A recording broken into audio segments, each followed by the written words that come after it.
Guys, আজকে আমি বিরিয়ানি বানাচ্ছি।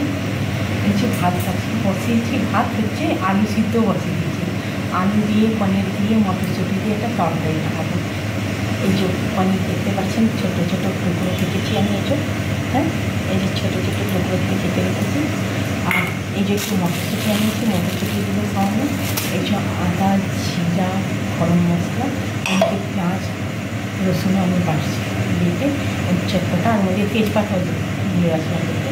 ওটা দিয়ে এখন তরকারি বানাবো, এখন ঝোল। বিয়ে বাড়িতে বানায় না আলু মটর পনির, একটু পনির দিতে হয় ছোটো ছোটো, পনির ওই রেসিপিতে আমি একটু বানাচ্ছি এটা। আর গরম গরম ভাত যদি আপনাদেরকে খেতে হয় তো চলে আসুন। আর সকালে একটু সামান্য একটু বাঁধাকপির তরকারি আছে, যদি কেউ নেয় অপশনাল হচ্ছে, তো তরকারিও খেয়ে নিন, ঠিক আছে। চলে আসুন আপনারা। দেখুন এই যে আমার ভাত, এই যে ভাত হচ্ছে, এই যে এর মধ্যে এই কুকারে আমি এখন আলু সিদ্ধ বসেছি। আলুটা সিদ্ধ বসেছি এই জন্যই না, তাহলে কম পনির থাকলেও ওর মধ্যে চলে যায় না। কম পনির থাকবে, আলু আর ঝোল খাবে, দুটো চারটে টুকরো পনির খাবে, এটাতে পনির কমও লাগবে।